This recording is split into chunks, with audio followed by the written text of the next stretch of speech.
Next question എന്ന് പറയുന്നത് നമുക്ക് നോക്കാം. വേറൊരു ക്വസ്റ്റ്യൻ ഉണ്ട് ടെക്സ്റ്റ് ബുക്കിൽ തന്നെയുള്ളത്. Similar questions will come in exam also. അപ്പോൾ എക്സാമിൽ ഇതേപോലുള്ള ക്വസ്റ്റ്യൻസ് നിങ്ങൾക്ക് പ്രതീക്ഷിക്കാം മക്കളെ. അപ്പോൾ നമുക്കിവിടെ നോക്കാം. ഫസ്റ്റ് ക്വസ്റ്റ്യൻ എന്താ? ഫസ്റ്റ് ക്വസ്റ്റ്യൻ 3 ക്വസ്റ്റ്യൻസ് ഉണ്ട് ഇവിടെ, കണ്ടോ? എളുപ്പമാണ്, നോക്കാം. ഓരോന്നായി നോക്കാം, 1 by 1 ആയിട്ട് നമുക്ക് നോക്കാം. If resistors of the same value. അപ്പം നമ്മൾ ക്വസ്റ്റ്യൻ എത്ര നന്നായി ശ്രദ്ധിച്ച് വായിക്കാൻ പറ്റുന്നോ അങ്ങനെ ശ്രദ്ധിച്ച് വായിക്കാൻ പറ്റുവാണെങ്കിൽ നമുക്ക് എളുപ്പത്തിൽ ആൻസർ ചെയ്യാം. If resistors of the same value are connected in parallel. അപ്പോൾ ഇവിടെ 2 കാര്യം പറഞ്ഞു. സെയിം വാല്യൂ ഉള്ള റെസിസ്റ്റർ ആണ് ഉപയോഗിക്കുന്നത്, അല്ലേ? റെസിസ്റ്റേഴ്സ് ആണ് ഉപയോഗിക്കുന്നത്. അപ്പോൾ അത് കണക്ട് ചെയ്തിരിക്കുന്നത് എങ്ങനെയാ? പാരലൽ. ഈ 2 കാര്യം പറഞ്ഞിട്ടുണ്ട്. അത് 2 കണ്ടീഷൻസ് ആണ്. അങ്ങനെയാണെങ്കിൽ ക്വസ്റ്റ്യൻ എന്താ? What will be the current through each resistor? ഓരോ റെസിസ്റ്ററിലൂടെയുള്ള കറണ്ട് ആണ് കണ്ടുപിടിക്കേണ്ടത്. ഐ എത്രയാണ്, കറണ്ട് എത്രയാണെന്നാണ് കണ്ടുപിടിക്കേണ്ടത്. അപ്പം നമ്മൾ ആദ്യം നമ്മളുടെ ഇക്വേഷൻ ഓർക്കേണ്ടത്, ഇക്വേഷനും പാരലൽ കണക്ഷനിൽ റെസിസ്റ്റേഴ്സിൻ്റെ കണ്ടീഷനും കറണ്ട് എങ്ങനെയാണെന്നൊക്കെയുള്ളത് ഓർക്കേണ്ടത്. അപ്പം നമ്മൾ കറണ്ടിൻ്റെ ഇക്വേഷൻ എന്താ? പാരലൽ I = V/R, അല്ലേ? ഇക്വേഷൻസ് എല്ലാം ബൈ ഹാർട്ട് ചെയ്യണേ. I = V/R ആണ്. അപ്പം നമ്മളിവിടെ പറഞ്ഞിരിക്കുന്നത് നമുക്ക് എന്താണ്? റെസിസ്റ്റൻസ് അല്ലെങ്കിൽ റെസിസ്റ്റേഴ്സ് എല്ലാം ഒരേ വാല്യൂ ആണ്. അപ്പോൾ R എപ്പോഴും എല്ലാം ഒരേപോലെയാണ്. പിന്നെ പാരലൽ നമുക്കറിയാം ഒരു പ്രത്യേകതയുണ്ട്. പാരലൽ കണക്ഷൻ ഈ ഒരു ഫിഗർ നോക്കുകയാണെങ്കിൽ നമുക്കറിയാം മക്കളെ, ഇവിടെ എന്താണ് സെയിം? കറണ്ട് ഡിഫറെൻ്റ് ആണ്, പക്ഷേ എന്ത് സെയിം ആണെന്നാണ് പറഞ്ഞിരിക്കുന്നത്?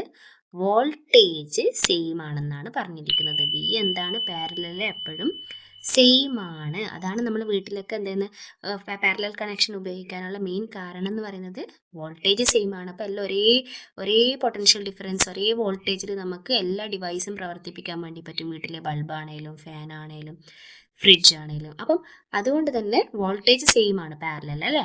അപ്പം വോൾട്ടേജ് ഓൾറെഡി നമുക്കറിയാം സെയിം ആണ്. ഇപ്പം പറയുന്നു ആറും എല്ലാത്തിൻ്റെയും സെയിം ആണെന്ന്. അങ്ങനെയാണെങ്കിൽ കറണ്ടും എന്തായിരിക്കും? ഇവിടെ എല്ലാത്തിനും സെയിം ആയിരിക്കും, അല്ലേ? ഈ ഒരു കേസ് ഒരു ഡിഫറെൻറ്റ് കേസാണ്. വെൻ റെസിസ്റ്റേഴ്സ് എന്താണ്? പാരലല് റെസിസ്റ്റേഴ്സ് സെയിം ആണെങ്കിൽ, ഓൾറെഡി വോൾട്ടേജ് സെയിം ആണ്. അങ്ങനെയാണെങ്കിൽ അങ്ങനെയുള്ള കണ്ടീഷനിൽ കറണ്ടും എന്തായിരിക്കും മക്കളെ? സെയിം ആയിരിക്കും. എളുപ്പല്ലേ?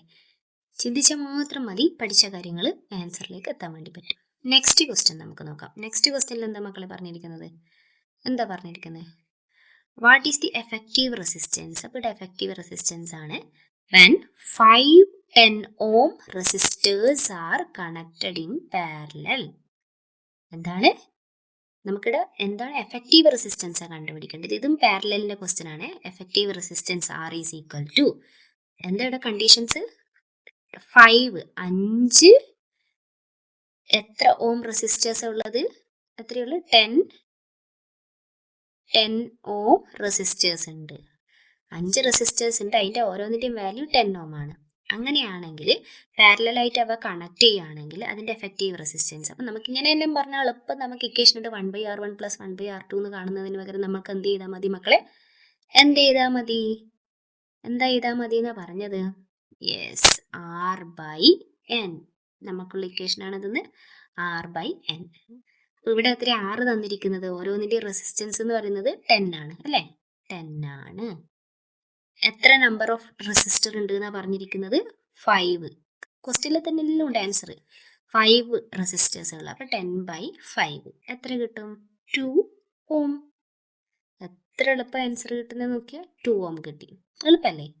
ഇനി അടുത്ത ക്വസ്റ്റ്യൻ നമുക്ക് നോക്കാം, അല്ലേ? അടുത്ത ക്വസ്റ്റ്യൻ്റെ ആൻസർ നമുക്ക് നോക്കാം. അടുത്ത ക്വസ്റ്റ്യനിൽ എന്താ പറഞ്ഞിരിക്കുന്നത്?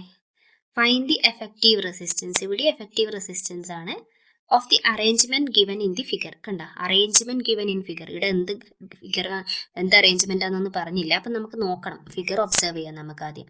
ഈ 3 2 ഓം റെസിസ്റ്റേഴ്സ് ഉണ്ട്, പക്ഷെ 3 കണക്ട് ചെയ്തിരിക്കുന്നത് നല്ല അടിപൊളിയായിട്ടാണ്, അല്ലേ?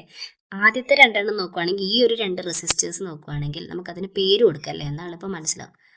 R1 എന്ന് കൊടുക്കാം, R2 എന്ന് കൊടുക്കാം, R3 എന്നും കൊടുക്കാം.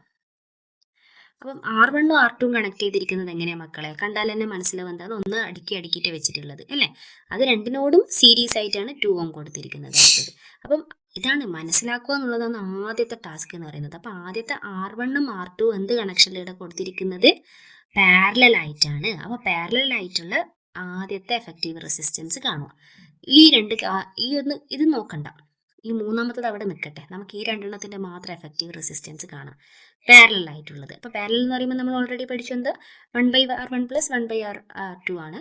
അല്ലെങ്കിൽ എന്താ മക്കളെ പറഞ്ഞത്? R1 R2 കുറച്ചും കൂടി എളുപ്പം നമുക്ക് ചെയ്യാം അല്ലേ? /R1 + R2 ആണ്. അങ്ങനെ ആകുമ്പോൾ ഇവിടെ എത്ര വരും? രണ്ടും 2 ആണ് അല്ലേ? അപ്പോൾ 2 × 2 /2 + 2 എത്ര കിട്ടും മക്കളെ? 2 × 2 4, 2 + 2 4. അങ്ങനെയാണ് 4/4 എത്ര വരും? നമുക്ക് ആൻസർ 1. അപ്പം എത്ര കിട്ടി? ആദ്യത്തെ കേസിൽ പാരലൽ ആയിട്ടുള്ള എഫക്റ്റീവ് റെസിസ്റ്റൻസ് നമുക്ക് കിട്ടി. ഇനി ഈ പാരലിനോട് നമ്മൾ എന്തും കൂടി കൂട്ടണം? ഈ ഒരു 2 ഓം സീരീസ് ആയിട്ട് കൂട്ടണം.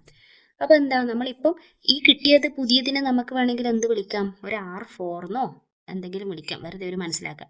ഇനി അടുത്തത് R4ഉം R3യും കണക്ട് ചെയ്തിരിക്കുന്നത് എങ്ങനെയാണ് മക്കളെ? സീരീസ് ആയിട്ടാണ് അല്ലെ? സീരീസ് ആയിട്ടാണ് കണക്ട് ചെയ്തിരിക്കുന്നത്. അപ്പൊ സീരീസ് കാണാൻ വേണ്ടിയിട്ടുള്ള ഇക്വേഷൻ എന്തും നമുക്കറിയാം. R = R1 + R2 ആണ്. അതാണ് നമ്മൾ ജനറൽ ആയിട്ടുള്ള ഇക്വേഷൻ. ഇവിടെ R1 എന്ന് പറഞ്ഞാൽ എത്രയാണ്?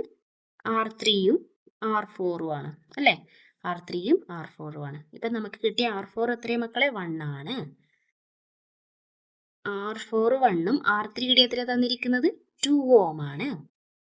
സിമ്പിൾ ആണ്, മനസ്സിലാക്കിയ വളരെ സിമ്പിൾ ആണ്. 1 + 2 എത്രയാണ്? 3 ഓം. കണ്ട, കാൽക്കുലേറ്റ് ചെയ്യാൻ പോലും ഒന്നുമില്ല. 1ഉം 2ഉം എല്ലാം കൂട്ടിയാൽ മതി. പക്ഷെ ഇത് എപ്പോൾ കൂട്ടണം, എപ്പോൾ ഡിവൈഡ് ചെയ്യണം, ഏതൊക്കെ സെയിം ആവുന്നു എന്നുള്ളത് ബേസിക് ആയിട്ടുള്ള കാര്യങ്ങൾ മനസ്സിലാക്കുക. അപ്പം പാരലൽ എപ്പോഴും ഓർക്കണം, വോൾട്ടേജ് സെയിം ആണ്, കറണ്ട് ആണ് ഡിഫറെൻറ്റ്. നമ്മൾ നേരത്തെ ഒരു കേസ് ഒരു എക്സ്ട്രാ ഒരു കണ്ടീഷൻ പറഞ്ഞപ്പോഴും മാത്രമാണ് കറണ്ട് സെയിം ആയിട്ട് വന്നത്. അവിടെ റെസിസ്റ്റേഴ്സിൻ്റെ വാല്യൂ സെയിം ആകുമ്പോൾ മാത്രമാണ് കറണ്ട് സെയിം ആവുന്നത്. അപ്പം ഇങ്ങനെയുള്ള സിമ്പിൾ ആയിട്ടുള്ള ക്വസ്റ്റ്യൻസ് ആണ്, എളുപ്പം പഠിക്കാൻ വേണ്ടി പറ്റും. എന്തായാലും ട്രൈ ചെയ്ത് നോക്കുക. ഡൗട്ട്സ് ഉണ്ടെങ്കിൽ കമൻറ്റ് ചെയ്യുക. എന്തെങ്കിലും കാര്യങ്ങൾ കൂടുതൽ പറഞ്ഞു തരണമെങ്കിൽ കമൻറ്റ്സ് ചെയ്യുക. ഓക്കെ.